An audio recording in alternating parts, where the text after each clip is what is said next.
The biggest thing with stress eating, now, when we talk about stress eating, the first thing from a physiological standpoint is we need to separate all emotional eating from physical eating, or emotional hunger from physical hunger. The physiological differences um, are pretty different. Now, physical hunger, and a lot of people don't know what physical hunger feels like. And this is something I encourage a lot of my clients to explore. And it's, hey, do you know what physical hunger feels like? Now, physical hunger comes on very slowly. It usually starts with a little rumbling in the tummy. And if you let it go longer, then it gets to headaches. You get irritable.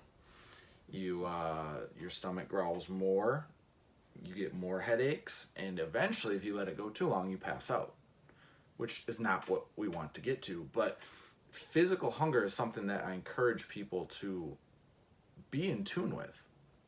Explore that feeling. Like on a weekend, if you wake up, and you're not on a timeline, or well, now it doesn't have to be a weekend, but um, don't eat until you feel physically hungry. That's one of the kind of intuitive eating mantras is eat when you're physically hungry, stop when you're satisfied, not stuffed, and then move on with your day. Whereas stress hunger or any emotional hunger comes on very quickly. It kind of comes out of nowhere, but it comes on very quickly. And this is usually where we get into the more of the psychological side of things. And that is maybe in your past, and I'm not a psychiatrist or psychologist by any means, but maybe in your past you used food or treats as a sort of reward mechanism, or a parent used that with you, and your body and mind has essentially become conditioned to go to food at the soonest sign of stress or the soonest sign of emotional discomfort. So when we talk about emotional eating, I think a lot of people picture like the TV shows or the movies where it's, the girl sitting on the couch crying into a bucket of ice cream. It doesn't have to be like that. That's one case, but we've all been there. We all know, like, other emotions can be stress, tiredness, boredom. I lump that into emotional eating. And so it's important to like be aware of these things and the physiological difference between physical hunger and emotional hunger. Physical hunger essentially builds slowly. Emotional hunger comes on very abruptly. And a lot of times, if you really think about it, like, let's say you just ate a big meal and all of a sudden, like, something triggers you or you get upset about something and all of a sudden you feel hungry again, you're probably not physically hungry if you just had a big meal. So the first step with feeling any emotions, but we're going to keep this focus on stress, is you want to allow that feeling. I think a lot of us try to suppress feelings. We try to like shove them down inside and push them off till later.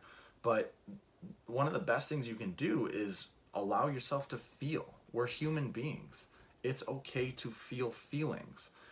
And when you take that step back and you really look at how am I feeling right now, and you do some self-reflection, what I want people to do is, instead of using good or bad, use a real emotion. Am I angry? Am I sad? Am I worried? Am I stressed? Use words besides good or bad. I'm good. I'm bad. And this is honestly something that I think people should do in conversation more times than not. Like, hey, how you doing? Good. It's okay to say, like, I'm all right, or I'm a little tired. You know, we were watching a stand-up comedy last night, and he was talking about that, and it was funny. It's Tom Segura. Very inappropriate, so don't watch it with kids around, but it's funny. He kind of talked about that. But the first thing you need to do is, like, allow yourself to feel feelings, okay? We're not robots. It's okay to feel feelings.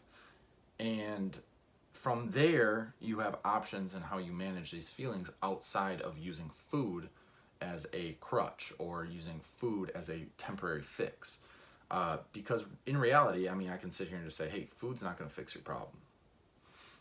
it might temporarily fix it, but let's be honest. The tough love coach would say food won't fix it. But let's go beyond that. That's a cop-out answer. We all know that. Like, if someone's upsetting you, going to the fridge and eating a bunch of XYZ is not going to change the fact that you're upset at that person, or they're bugging you, or they're bothering you. Like, it's not going to change that. So the first step is recognize the feeling, reflect on the feeling, acknowledge exactly how you're feeling. From there, you have several options that you can take. The first option is do nothing, which a lot of people don't think about. It's, okay, I'm feeling stressed. I'm going to do nothing about that. And maybe that's not the best thing for some people, but we need to realize that emotions themselves are very powerless. They're just emotions. They're just how you're feeling. And again, it's a normal part of being a human being, is feeling. So your first option is do nothing. Because if you're not physically hungry, you can say, okay, yeah, I'm feeling stressed. Or yeah, I'm upset. Okay, that's okay. and you do nothing about it. Now, that might not be the best thing to do for a lot of people. So from there, we need to, one, accept the feeling and say, okay, I'm stressed about it. And there's no judgment on yourself for feeling stressed about something, because we're all stressed about something. So you can't judge yourself and be like, oh man, I really shouldn't be stressed out about this. And oh, so-and-so's got it so much worse than me. Because yeah, there are people who have it way worse than you and I do, but that's not going to help your stress. It might put things in a perspective with you. It might give you a little bit of a wake-up call, like slap to the back of the head, but it's okay to be stressed about things. It's all relative. Like, I hear people be like, oh, well, it's a silly reason that I'm stressed out. No, it's not. Like, it's stressing you out. It's okay. Like, yeah, in the grand scheme of things, maybe it's silly if, you're stressing about this and then, your friend is going through something way, way harder, way, way worse. That's really stressful. Sure. But it's also, you can't judge yourself on it and be like, oh, I shouldn't be feeling stressed about this. Like, stop being such a wimp. So the biggest thing from there is you acknowledge it, you accept it, you don't judge yourself, and then you don't stew on it. Because stewing on it is really just thinking about it. So it's different than doing nothing. If you decide to do nothing, then you acknowledge it and you move on. If you stew on it, that's doing nothing besides still thinking about it. And that's not going to help either. So don't stew on it, don't suppress it, acknowledge it, and either do nothing, or if you have to, do something about it that's actually productive. One way to do this is you can reframe your mindset. So let's say that all of a sudden you get bombarded with work stuff. You can either look at it as, oh my God, I have all this work on my plate. This is going to be stressful, because in the past, like, you don't know it's stressful unless you have something in the past to compare it to, right? We all have context, and that's how essentially our brain works, is without context, we don't know. So if I sit here and I'm like, oh my God, I got like 5 clients I got to check in with, this is going to be super stressful. Or we can reframe it as a way to, this is an opportunity to show leadership. This is an opportunity to show work ethic during a hard time. If you work at a company, you can sit around and complain about a bunch of work piling up and, oh, it's not fair, so-and-so doesn't have this, so-and-so doesn't have that, it's not fair, I'm stressed, I'm gonna go eat a donut. How's that fixing that problem? You need to reframe that, and you need to say, all right, this is an opportunity for me to show other people at work, whether it's bosses, superiors, my work ethic, and that I'm a natural born leader and I can take on this work, because that might end up leading to a raise or something, promotion. Same thing with like stress at home. You can sit around and stew about it. And again, it's okay to be mad. It's okay to be angry or stressed or upset. Acknowledge it, reflect on it, but then say, look, this is an opportunity to hone my skills, to essentially build resilience. And I'm going to take it on, full head of steam. One of my favorite like anecdotal stories is a herd of cows. When a storm is coming, a herd of cows runs away from the storm. A herd of buffalo actually runs into the storm, so they get through the storm faster. You got to be like a buffalo, okay? So you run away from the storm keeps coming, and you keep running away. The storm's going to keep raining on you, lightning, whatever. Herd of buffalo, here comes the storm. Herd of buffalo, they run through it, they get through that faster, and they get back onto their normal lives. So it's really important that you first acknowledge it, and then you decide how you're going to react to it. So what you want to do from there is, look at it in a sense of, what's my time frame that, this needs to be done, or what's a time frame that this situation is stressing me out? Is this something that's going to linger on, or is it something that will pass? Whether it's a short-term thing or a couple months thing. And then it's breaking it down and saying, okay, what can I do right now that's going to actually help this situation? Because again, stress eating is not going to help the situation. I would say 100%, but I'll say 99% of the people I work with are trying to do some form of aesthetic change to their body and their health. I'm not saying that we all want to be like bikini model ready or bodybuilder body ready, but I think most people want some kind of physical change. And so we need to look at, okay, if I'm stressed out about my current health, my current body, and I'm working really hard to change that, using food, and often unhealthy food, to cope with my stress is really only going to add more stress down the road. It's really just putting money into my stress account, right? So we need to look at it as, what is the current sense of urgency as far as this thing that's stressing me out? And sometimes we don't know when it's going to end. And so then we need to break it down into digestible things of, what can I manage versus what can't I manage? There's a lot that we can manage. There's a lot that we can manage. Even with our emotions. You can't always control your emotions, but you can control how you react to your emotions. We can't control things like the weather, things like pandemics, but there's a lot that we can control around them. We can control how we react to them. We can control how much we expose ourselves to negativity. We can control what food is in our house in the first place. So if it's not in our house, it's not even an option to reach for if we are stressed and we find ourselves like sleepwalking to the kitchen because we're so upset that we just eat stuff, right? So we can control that. And that's kind of the other side of things, is like, look, we can talk about all the feel-good stuff here, but at some point you also have to be an adult and take authority and take action and say, look, I have the ability to set myself up for victory or to set myself up for failure.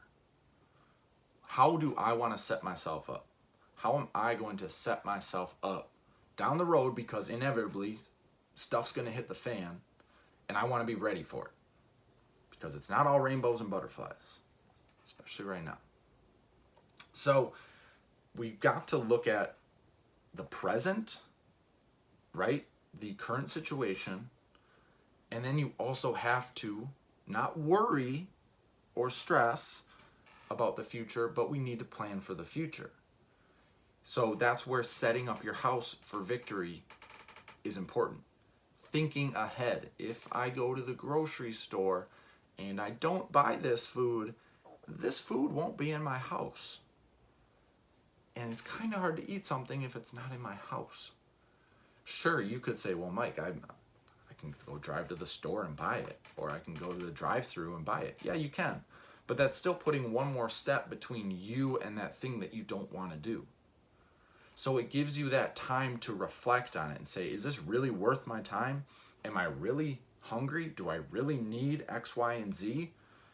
And by then you've grabbed your keys, you've put on your coat, and then you're still getting in your car and you're like, do I really need this? I mean, you're not verbally saying it out loud, but you can be thinking it subconsciously, and maybe you'll get to the point where you're like, I don't need that. I don't need that right now. And maybe you won't. Maybe you'll go and you'll get it and you'll come home and you'll stress eat all of it. Either way, you took the time to reflect on it. You took the time to make a mental note, and that's going to make you more resilient in the future. And this is another big thing, is right now more than ever, we can't worry about perfection. Okay? I think we can all do better. I mean, I can do better, you can do better, but we are not, it's okay to not be perfect. So let's say you do have this moment where all of a sudden you find yourself stress eating and you're like, yeah, I'm stress eating, I'm stress drinking. Okay, can you stop? Can you stop right now? And then can you reflect on it tomorrow? Don't dwell on it, don't stew on it, but reflect on it tomorrow and say, okay, what happened? And did that really help? That's all you have to do. And then you move on. You don't beat yourself up. You don't feel guilty, but you reflect on it, because every time you reflect on it, think about it, you're building a little program in the back of your brain that at some point, that program is going to become so strong that you're going to, that's a new way of thinking. You're essentially going to trigger that program and be like, no, I don't need this. And it might take 5, 10, 15, 20, 30 times before it becomes the norm for you. And that's okay. But you need to reflect on it. The only time we truly fail at things is if we don't at least learn or reflect from a mistake. You learn or reflect on a mistake, perfect. It's not a failure. It was a learning moment. But if you just wake up the next morning, you're like, yeah, I didn't eat well yesterday. Like, come on. Like, be an adult. Take ownership. You know what you did. You know it didn't help. You reflect on it and say, why did that happen? How did I get from point A to point B? What can I do to prevent that from happening? Maybe not next time, but maybe 10 times down the road. And then it becomes the new norm. So the biggest thing, again, accept your emotions, because we're human beings. We're allowed to have emotions. Then you have options. It's just an emotion. It's powerless.